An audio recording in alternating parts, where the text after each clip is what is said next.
Internet? You got some internet? No? Okay. Hey, you. Yeah. I see. Are you on your phone? What are you looking at? Let me see that. Hi, everyone. Morgan here. So, the internet has been out about 5 hours and statewide outage with a certain provider in Texas. Now, I don't really care that the internet is out, like we can survive without the internet, right? It's not a big deal. What we are concerned with is that it was right on clock, like right when people started getting home, about 5 o'clock, the cell towers starting getting overloaded. We couldn't even make calls. I couldn't check an email. I couldn't text. I mean, the cell towers were getting overloaded with people getting on trying to use cell service. So this is a really good reminder to everybody. What is your alternative communication plan? If you really need to get a hold of somebody, or, 911 will still work, right, in the majority of circumstances. But if you had to get a hold of somebody, what would you do? A family, friend, somebody, maybe you had to go, you're late picking somebody up, or whatever the case may be, right? There's lots of scenarios in which you might need alternative communication, but not just to transmit out, but also to get information in. Right now, I'm struggling to even get online to get to any news service, let alone get to the website of the internet provider to see the outages, right? So, what sort of information are you getting in, not just transmitting out, but what is being received? So, here are some tips and advice on some alternative communication options. People underestimate the power of information. So this is where things like radios will come into play, okay? Yes, these still take batteries and you will have to charge them. This is a hand crank one. If you know anything about me and my channel, you know that I've never really been a huge fan of hand cranks, but the hand cranks will work. One of the reasons I'm not a fan is because it expends so much energy to actually crank enough to where you're able to listen for just a few seconds of something, right? So you're expending all this energy to crank this up. But this one also has a solar panel on it. You can charge it that way. Crank is really good for emergency purposes, to where you're listen, maybe I do just need a few minutes worth of stuff, so you can crank it up, right? This has the NOAA weather radio, weather stations, and it's regular AM, FM, and this has a whole bunch of other lights and whistles, you can do the SOS on it, that kind of thing. You can actually change out the batteries with this one, which is really nice. You can use the AAA or you can use the rechargeable. It actually has a switch here and to say, you can use either one, which is nice. So you can have just extra batteries or laying around to do this. Most NOAA weather radios in general will have that option where you're going to have it plugged in all the time, right? But then it has that battery backup to where when the power goes out or something, it will continue to work and give you notifications. When I was working a corporate job before I had my children, we had a NOAA weather radio sitting right there in the front.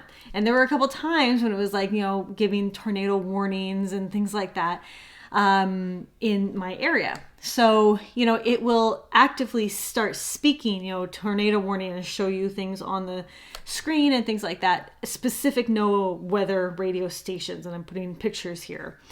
This one is one that you just have to find the NOAA weather radio station or the weather station. And this is the case with ham radios, GMRS, things like that. You can find the NOAA weather radio stations and you can listen on your radios. So this is a handheld Baofeng, however people want to say it, okay? I'm sure there's an official way to say it. I'm saying it wrong every time. We have portable walkie-talkies. This is our ham radio for at home. We have it when we go on camping trips. We have it in our vehicle. We like to have these basically everywhere. We had one of these when we traveled. We had to take 2 cars from Alaska down to the lower 48, and we had one of these, and we used it the entire time we were going down because it was the best way to communicate. Because I'm not going to text, I'm not going to call, while I'm driving, but I can pick up a radio and say something while I'm driving. There are also radio-specific ones. I'm putting pictures here. I'm sorry, not radio-specific, car-specific radios is what I meant to say. I'm putting pictures up here. I really like the car ones because they're just dedicated right there in your car. and you can have it, no matter where you're going, and you can just listen if you wanted to, right? And you can change stations and do whatever you needed to. And if you needed to transmit out, you could do that. And it's the same with these handheld as well. If you need to transmit out, you definitely could. Now, ham radio, you do need a license. GMRS, you will buy your license. You don't need to study for anything. You just buy the license. And then there's CB radio, which is okay. We started with CB radio. And we thought it was totally fine, right? And lots of people will tell you that it's totally fine, works for us. But then you move on to like GMRS or ham radio and you're like, CB is junk, okay?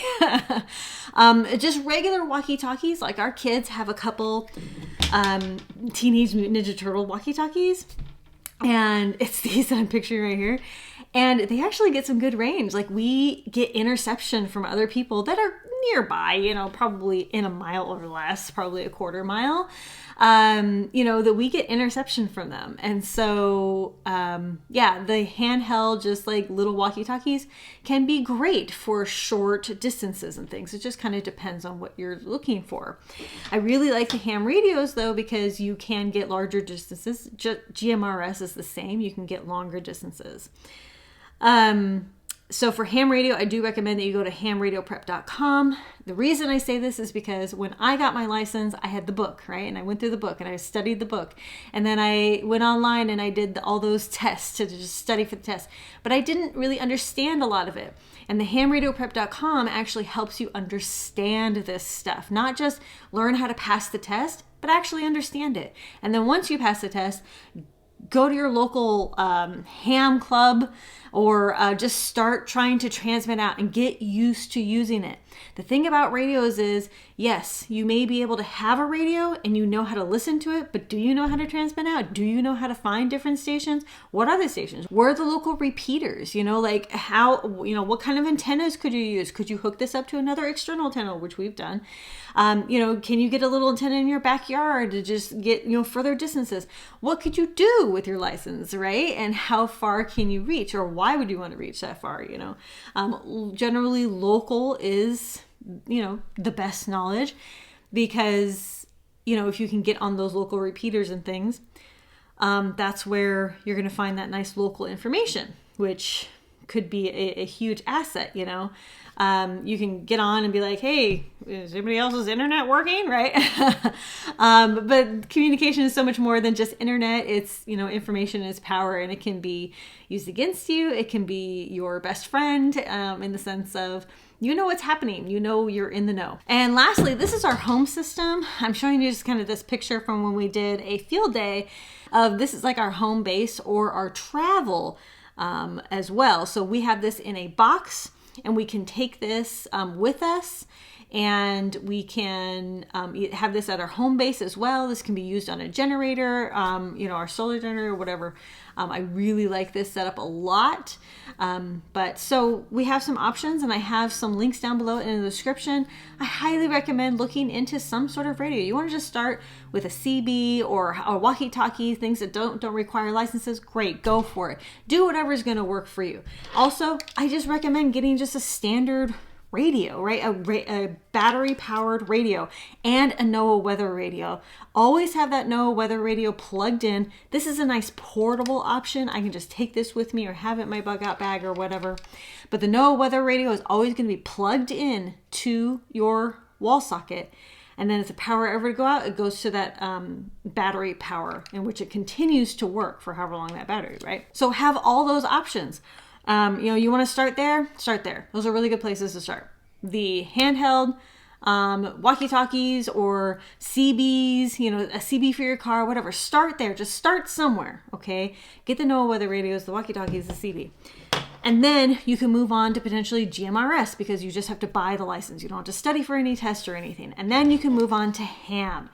I think that's a really good progression. We actually completely skipped GMRS, but we do have our GMRS license because we've had a radio or two in the past in which we've wanted to use just the GMRS. The GMRS are nice because they're all pre-programmed right in there, so you don't really have to do much. Ham radio, you may have to program this radio. It may come pre-programmed, just kind of depends on what you get, but you will generally have to search for those frequencies and things like that. So if the internet was out or communication was out or the lights went out, what would you do for communication? Let me know down in the comments. Conquer tomorrow by preparing today. I'll talk to you later. Bye.